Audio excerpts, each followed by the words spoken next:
Hey, you guys, welcome back to the channel. My name is Steven, accompanied by Queen Taylor, and today we're going to be doing a little bit of research, a little bit of investigations. It's not investigating at all. There's been a lot of memes, a lot of things being posted on our Discord and comments about how hot it's been. And it's kind of hot in America. Like in Florida, we've been going through a heat wave. Yeah. So just to out of curiosity, I wanted to look. So I literally typed in UK heat wave. And if you guys do that on YouTube, by the way, it's going to look like, it's a problem. Like it's how do I say? There's a third heat wave. It looks you guys are like getting blasted. it's being blasted. It looks a little apocalyptic, and how serious it is. And I'm genuinely curious, how effing hot is it? Are people dying over this heat? When talking with our friends on Discord and Patreon, we have come to realize that there is only about 2 weeks of summer where it's just really hot, and then it usually passes. So sounds like this has been kind of a roller coaster of heat waves. And maybe that has something to do with climate changes, primarily due to burning of fossil fuels like coal, oil, and gas. But I'm not going to say that. Yeah. There's a lot of flash flooding in the United States at the moment. Oh. All over the place. Yes. So this one says, UK heat wave. Temperatures soar to 34 Celsius as millions face hose pipe bans? I just learned what that was. What's a hose pipe? It's a hose. Why are you guys banning hoses? They're in a drought. Oh, so it's not only a heat wave, it's also a drought. Yeah, so they're like, don't water your gardens, don't wash your cars. Yeah. So I have this little Celsius to Cheat Fahrenheit, freedom units system over here. And it says 34 is actually 93 degrees Fahrenheit, which I feel like 94 degrees Fahrenheit is something we regularly see in Florida. It is, but it's hot.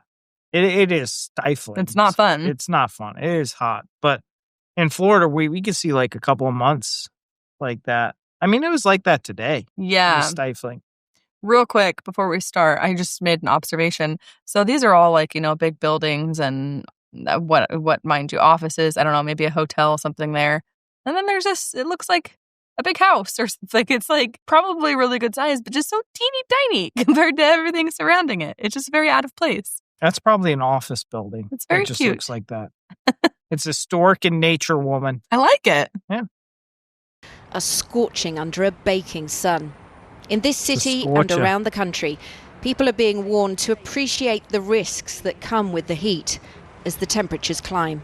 Here in Sheffield, why'd they blur that it's guy out? 30 degrees and a yellow heat health alert is in place, meaning there could be a rise in deaths among the vulnerable. But across large parts of the country, there's an amber alert, meaning the whole population could start to feel the effects of these hot conditions. So I think that's very interesting that they have what the heck do they call them? Readiness alerts? Yeah. Or, we have that here for hurricanes. Oh, damn it. And amber alerts. Yeah, but amber alert is something very different here. That in is America, when, a miner goes missing or somebody goes missing. But I didn't know that there was heat advisories with color codes. Yeah, that's pretty cool. We had those in Colorado for fires. Yeah, your heat, we couldn't, if it was too dry, there was an advisory where you couldn't, and there was sometimes bans where you couldn't have a barbecue or something like that. Yeah, and then if it was in the red, it'd be a high probability of fires. Yeah. Rise in deaths among the vulnerable. But across large parts of the country, there's an amber alert, meaning the whole population could start to feel the effects of these hot conditions as we enter the third heat wave of the year.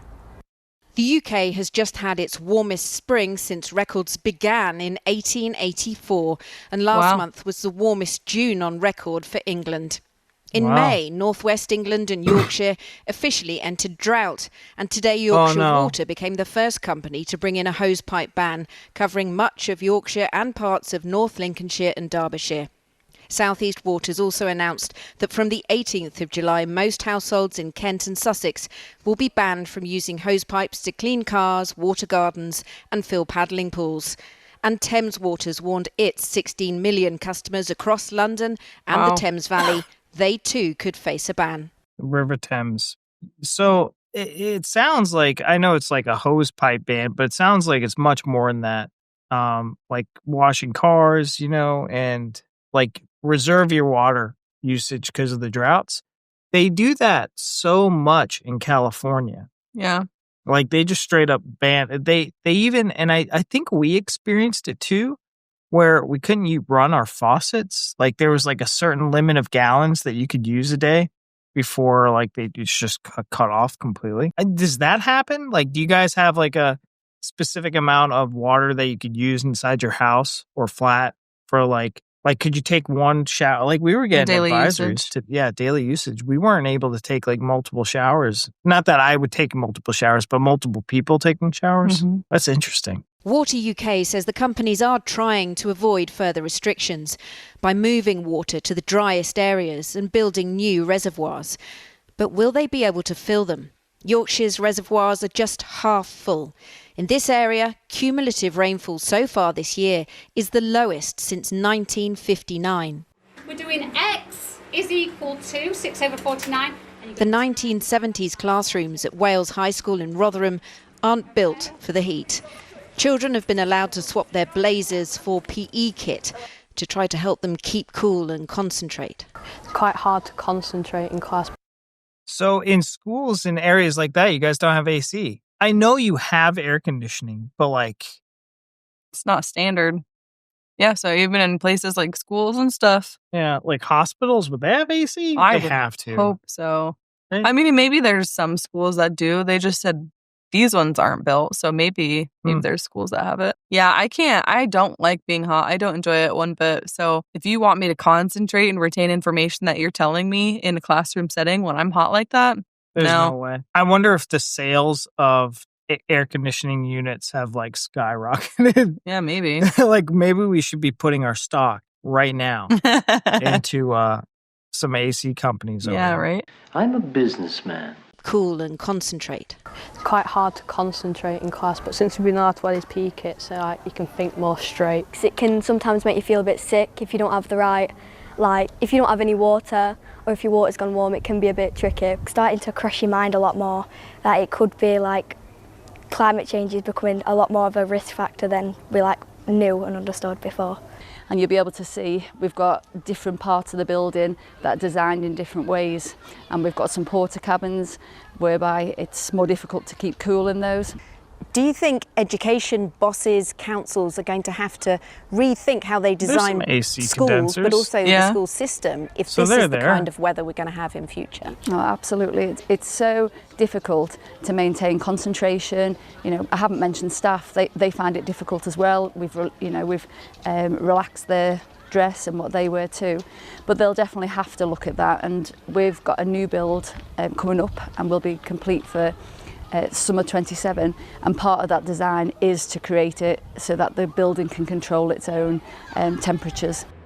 As well as redesigning our workplaces, we might have to design our day differently to work around a hotter climate. We'll get to a phase where eventually we'll have to start planning as per happens in Southern Europe, because that's just how climate change is going to affect us.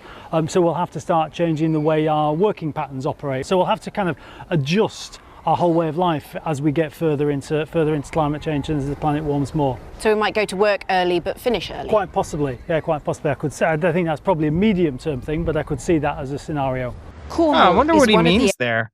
Because, so changing your work culture or work environment and habits, what about like places that require the sun? I don't mean like the sun, but like light out, like not many people. If you work on a home and you're a contractor for a roof, like you're a roofer, wouldn't you I get what you're saying. Do that during the day?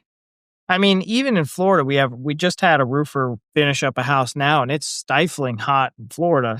Yeah, but that's what he's saying is, potentially maybe they just end earlier. So maybe it's something that they work from 7 a.m. to noon, and then they're done for the day. Maybe they come back at 7 o'clock at night when it cools off, they just adjust their hours potentially. Yeah. Work shorter days and stretch things out longer if they need to. Do you think that would increase costs. I don't know. Probably in some situations, yeah. Yeah. I think it depends. I mean, at least the UK, and I'm not saying like this is Parliament or anything. It's just this one guy talking about it. At least there's discussions about, what are we going to do in the future and how are we going to work around and adapt, where I feel as though like that does not happen here. Yeah. We just get suck it up and go to work. Doesn't matter how hot it is, what the temperature's like. I mean, damn, we had hurricanes here and we were told after the hurricane, go right back to work like the next day, like it didn't happen. I'm like, dude, my yard is effed. Like we have to like pick up debris and stuff. There's a tree blocking my car from getting out. Yeah, there's a tree blocking my neighborhood. I can't get out, but I digress. Areas where the heat alert was upgraded today from yellow to amber. On Newquay Beach, they've got the sea to cool off, but heat is a growing danger. Yeah, it is. New research predicts that when you combine climate change with an aging population, we're going to see heat-related deaths rise dramatically in England and Wales. The worst case scenario up into the 2070s, say, if we have a high emissions scenario and large population growth and aging of the population, we could see potentially sort of 50 times worse numbers of heat deaths than at the present day, which is quite shocking. And in the short term, an immediate danger. There are wildfire warnings around the UK. 70 firefighters were needed to bring a grass fire under control in East London. The fire brigade saying with little sign of rain, the risk of further fires is severe. Jane Deeth, well, an extreme risk of wildfires warning is in place for much of Scotland, where temperatures are expected to reach the high 20s this weekend. Let's get more from our Scotland correspondent, Katherine Samson, who joins us from the Trossachs. What's it like there, Katherine? We just spoke to our Scottish friends in our Discord. Oh, just, talking to some of our Discord members, Patreon members. And they have just said that the heat there is just very different.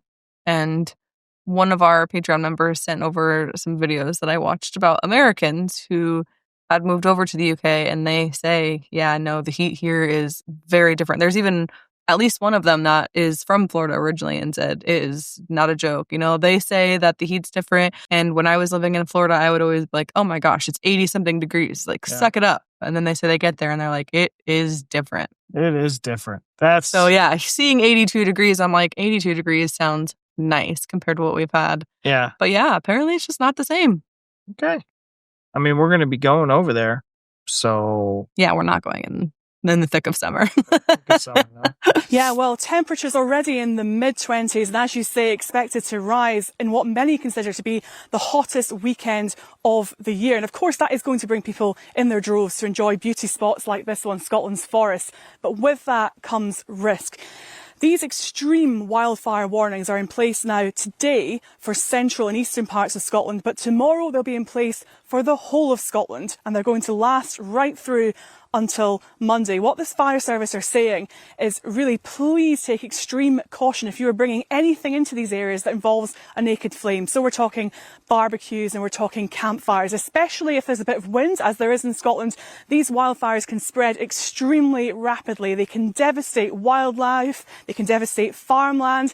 Quite often communities in rural areas have to get involved in trying to bring them under control. Now up north already in Murray, parts of the Highlands, some crews have been trying to tackle blazes for the last 3 days running. There's an issue here with resourcing up in the Cairngorm National Park. They're saying they're going to have to send rangers out over the weekend to keep patrols going. And they're also waiting to hear back from the Scottish Government because Cairngorm National Park have proposals to bring in a fire bylaw and actually completely ban barbecues and fires from their parks. Katherine, thanks very much. That is interesting stuff. I look at this and I feel, because I don't know if ours is being publicized the way, because I mean, if you just look up UK heatwave, you get like an abundance of resources and videos just like this and news talking about what's going on. And I feel like it's not reciprocal in the way that American news is for us. Like I don't hear our news channels or any alerts going on about how hot it's been here. I also don't think we're in an actual heat wave. I think it's hot, but I think it's typical weather for the states that are getting this kind of heat. I feel like this is not very typical for them, and that's why, we're hearing about it so much. Whether it's just hotter or it's hotter for longer or more frequently. But I think it's not the same. It's kind of hard for me to comprehend what the weather's like there. I'm seeing it, like we just watched that video, and without physically being there to like really feel it, and I see my mates talking about this stuff, talking about how hot it is. And because we were in two different climates in America, we were in Colorado and in Florida, and Florida is terrible because of the humidity. Where Colorado is just really dry. So it could be 80 something degrees in Colorado and feel nice, but like, you got to be careful because you might, boil alive inside. But it's very interesting. I'm so sorry that you guys are dealing with this. And like, I don't know if you guys, what's your stance on climate change, but have you seen the weather lately? The past couple of years, like if that's not proof, I don't know what else to tell you. Yeah. But let us know down in the comments, how are you guys holding up? How are things, your way? What are some things that you guys are doing? I've heard some staying people. Cool. Yeah, how are you staying cool? I've heard some people getting like a little ice cooler and making like a little fan out of it. I've seen those memes where it's just like everybody's in the bag and there's a fan at like making a tunnel. Yeah. It's really fun. It's not fun that you're dealing with that, but the meme was fun. You get my drift. But all right, you guys, thank you so much for watching, and we'll see you in the next one. Bye.